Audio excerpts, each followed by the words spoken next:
Jadi yang akan kita bahas di sini adalah bagaimana cara kita itu menjaga iman agar Allah menghadirkan imun di dalam kita, dalam diri kita, baik itu iman jasmani, baik itu iman rohani, yang akhirnya Allah memberikan rasa aman kepada kita. Iman, imun, kemudian Allah memberikan rasa aman. Agak kecepatan, kecepatan. Oke, kita lambat ya. Bahkan kalau ditanyakan sekarang yang kita ini kan anak-anak milenial semua nih, Masya Allah penonton saya itu kalau nggak usia 18 sampai umur 24-an. Dan kemarin itu saya sempat tanya juga ternyata ada umur 30-40 tahunan. Ya itu saudara saya sendiri gitu.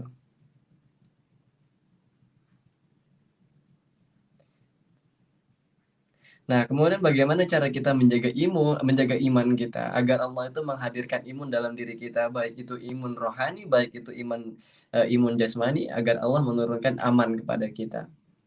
Yang perlu kita tanam di sini, yang perlu kita ketahui di sini bahwasanya la yadurru ma'asmi syai'un fil ardi wala fis sama. Jadi kayak nggak ada yang namanya kesusahan.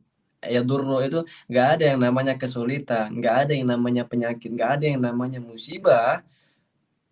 Ma'asmi syai'un fil ardi wala fis sama. Jadi kecuali Allah Subhanahu wa taala yang menghadirkannya kepada kita. Kecuali Allah Subhanahu wa taala yang memberikannya kepada kita. Katakanlah kita rajin berolahraga, rajin banget kita berolahraga.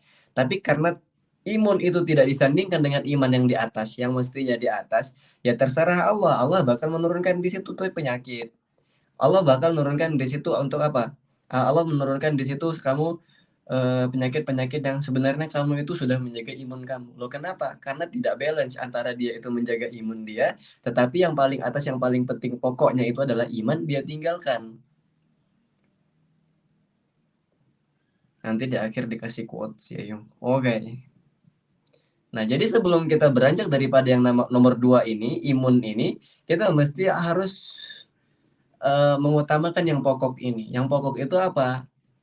Iman kita.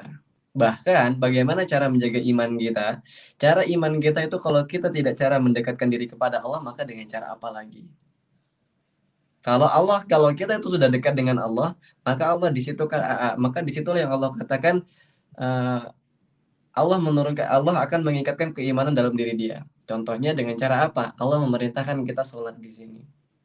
Kalau bayangin teman-teman ya, padahal di sholat aja sebenarnya itu kita sudah tahu dari para penelitian kesehatan itu sudah sepakat. Setiap gerakan sholat itu pasti memiliki faedah yang luar biasa masing-masing. Ketika kita takbiratul ihram, ketika takbirnya betul gitu, yang had alal bawahi ada yang dari dada, ada yang kemudian ke telinga gitu. Maka itu ada kesehatan-kesehatan dan kebaikan-kebaikan tersendiri yang Allah kemudian simpankan terhadapnya. Ada. Kemudian kita bersendekap di atas dada kita. Itu ada kesehatannya tersendiri. Bahkan paling luar biasanya itu ketika kita sujud, itu kan arti ukhrawinya, arti akhiratnya kita itu berserah diri kepada Allah. Tapi apa ilmu kesehatan yang kita dapatkan daripada kita bersujud di hadapan Allah Subhanahu wa taala? Kepala kalau sudah di bawah, posisinya lebih bawah daripada jantung, itu darah yang sebenarnya susah untuk merangkul kepala, akhirnya ketika kita sujud darah itu turun. Maka ketika darah itu turun apa ke atas kepala? Ya itulah yang tadinya kita stres, yang tadinya kita bingung, yang tadinya kita, ya aduh ini gimana nih pasokan makanan sudah mulai habis ini gimana bakal saya kena COVID gini. Maka ketika kita sujud di hadapan Allah, itu darah yang tadinya susah untuk menggapai kepala, tapi gara-gara kita sujud dalam posisi itu, darah itu turun ke kepala kita. Itulah yang membuat kita kemudian bisa nggak stres, nggak mudah stres. Jadi orang yang lebih banyak sujud itu tidak rentan untuk terkena yang namanya penyakit stres. Bahkan ketika kita tasyahud gitu kan, at-tahiyatul mubarakatuh shalawatu thayyibatulillah. Kalian pernah ya ketika tasyahud di dalam sholat merasakan satu kenikmatan yang kayak ini duduk enak banget gitu. Bahkan saya tuh lebih senang berlama-lama ketika tasyahud gitu. Jadi tasyahud itu kayak memang pijatan refleksi daripada duduk sujud tasyahud itu luar biasa banget. Itu kalau kita dari sholat aja udah banyak mendapatkan faedah-faedah kebaikan yang luar biasa, faedah-faedah yang sama kayak kita itu sebenarnya olahraga, tapi seakan-akan kita itu sedang beribadah kepada Allah Subhanahu wa taala. Itu dari sholat aja, Pak. Dari luaran dari kayak gerakan-gerakan kita doang, dari cuman jasmaninya doang. Allah sudah memberikan faedah yang luar biasa di situ. Dengan cara apa? Kita sholat.